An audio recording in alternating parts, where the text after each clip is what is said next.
Hi, I'm Emma Thompson, and this is the story of how an abandoned farm turned me from the family disappointment into someone my greedy relatives couldn't ignore. Sometimes, the greatest treasures are hidden in the places others consider worthless.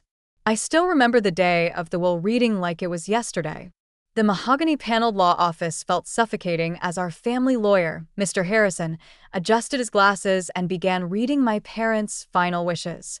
The tragic car accident that took both of them had left a $50 million fortune to be divided between my sister Sarah and me, or so I thought. To our beloved daughter Sarah, Mr. Harrison read, we leave our investment portfolio, the family mansion, and all liquid assets. Sarah's perfectly lipsticked mouth curved into a triumphant smile. To Emma, he continued, his voice softening slightly, we leave Grandpa Thompson's old farm property in Montana. The room fell silent.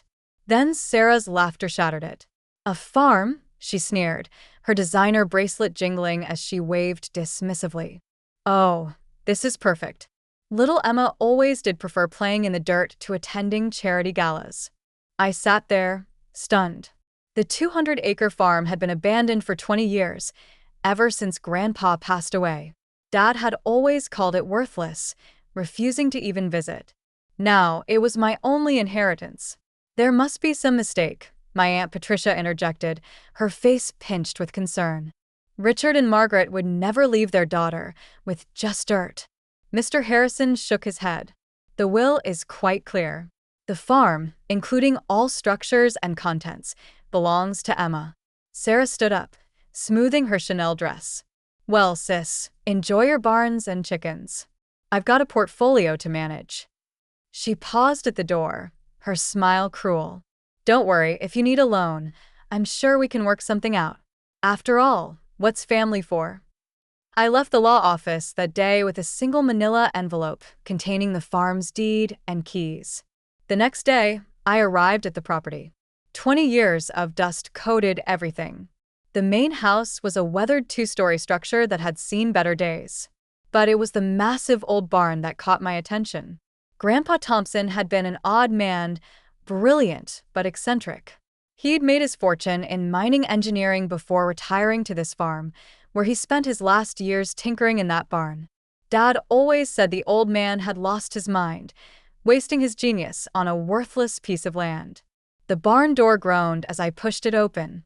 Sunlight filtered through gaps in the wooden walls, illuminating decades of cobwebs. Old farming equipment sat rusting in corners. But something felt off about the space. The dimensions didn't quite match. Exterior. I remember following Grandpa here as a child, watching him disappear for hours behind a hidden door. Our little secret, he'd whisper, winking. After his death, no one could find that door.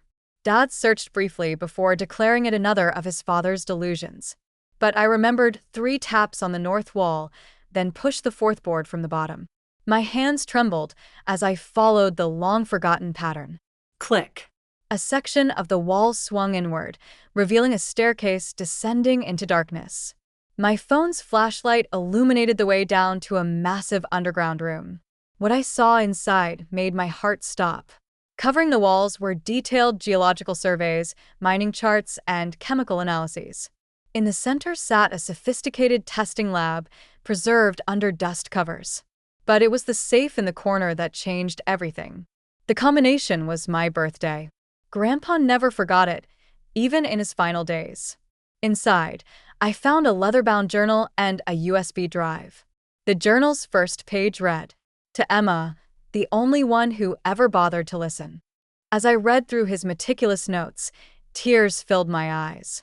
Grandpa hadn't lost his mind. He'd made a discovery that would reshape the entire mining industry.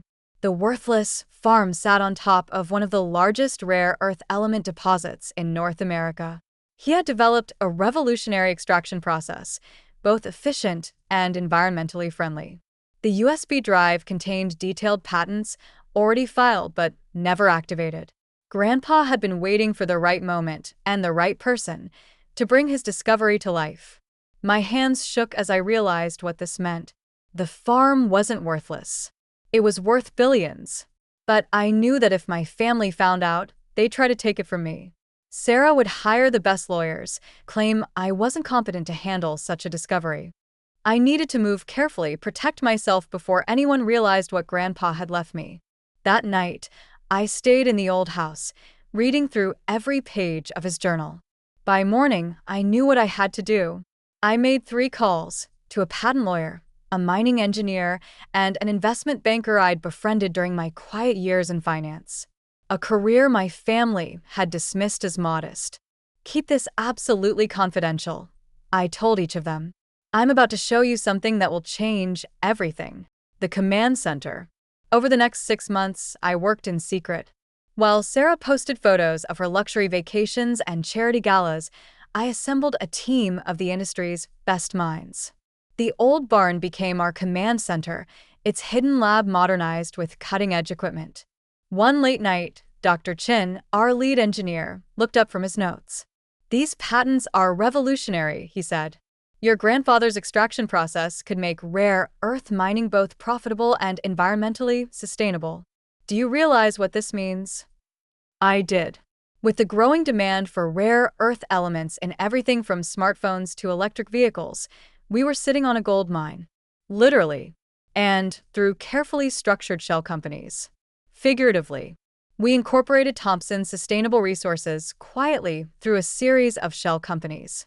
I used my savings from years of careful investing to fund initial operations. Every step was calculated to keep my family in the dark. Then came Sarah's wedding, a lavish affair at the family mansion. I almost didn't attend, but I knew my absence would raise questions. "Oh, Emma," Sarah exclaimed with false warmth when I arrived. "How's farming going?" Her new husband, a hedge fund manager, snickered. "It's quite educational," I replied mildly. "Actually, I've been meaning to ask, how's the tech sector of your portfolio performing?" Sarah's smile faltered slightly. "Why?" "Just curious. I heard rare earth element shortages are causing problems for manufacturers. Must be affecting stock prices." "I haven't checked recently," she admitted, clearly uncomfortable with her lack of knowledge. "You should look into it," I suggested, hiding my smile behind a champagne glass. Hidden smile. The next morning, while Sarah jetted off to her honeymoon in the Maldives, we broke ground on our first extraction facility. By the time she returned 3 weeks later, Thompson Sustainable Resources had already secured contracts with 3 major tech manufacturers. Then the story broke in the Wall Street Journal. "Revolutionary mining company disrupts rare earth market." My phone exploded with calls from family members as our company's value soared past $1 billion on its first public trading day. Emergency family meeting. "Emma." Sarah's voice was shrill when she finally reached me. "Why didn't you tell us? We're family, are we?" I asked quietly. I thought I was just the girl who got dirt for her inheritance. The next few weeks were chaos. Sarah and Aunt Patricia tried to claim that Grandpa's patents should have been part of the family estate. Their lawyers argued that I had concealed valuable assets. But Grandpa had planned everything perfectly. His will explicitly stated that all contents of the farm, including any intellectual property developed there, belonged to me. The hidden lab's existence proved he had developed everything on the farm property. The final showdown came at an emergency family meeting called by Aunt Patricia. They all sat around the massive dining table in the mansion, the same table where they had once mocked my modest career choices. "You have to understand," Sarah pleaded, her designer bracelets clinking nervously. "Dad would have wanted the family to share in this." I pulled out Grandpa's journal, opening to a marked page. "Dear Emma," I read aloud, "I'm leaving you this farm because you're the only one who saw its value beyond dollar signs. Your father and sister chase wealth, but you chase knowledge. That's why you'll succeed where they failed." The room fell silent. "You know what the difference is between us, Sarah?" I continued, closing the journal. "When you got the family fortune, I congratulated you. When I built something of my own, you tried to take it." "We can work something out," Sarah began, but I cut her off. "Actually, we can't. But I will give you some free advice. Invest in sustainable technology. Thompson Sustainable Resources is about to announce a major expansion." As I walked out of the mansion, Aunt Patricia called after me. Your parents would be ashamed of how selfish you're being. I turned back one last time. No. They'd be ashamed they never saw what Grandpa saw in me. But that's their loss, just like this company is your loss. Thompson's Sustainable Resources. Today, Thompson Sustainable Resources is valued at $12 billion. We're revolutionizing the mining industry while protecting the environment. The old farm has become a state-of-the-art research facility, though I kept the barn exactly as Grandpa left it, secret room and all. Sarah still tries to reconcile occasionally, usually when she needs something. Last month, she called about investing in our latest venture. I had my assistant direct her to our public investor relations line. The family mansion was recently put up for sale. Sarah's risky investments and lavish lifestyle had finally caught up with her. I bought it through a shell company and turned it into a science education center for underprivileged kids. Speech. Yesterday, I received an invitation to speak at my old high school's graduation ceremony. The topic? Finding value in unexpected places. I accepted immediately, already planning my speech.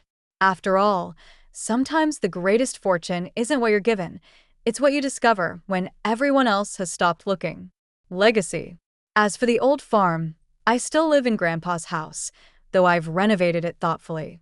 Every morning, I walk to the barn and tap that secret panel, remembering the man who saw past appearances to true value, both in the land and in me.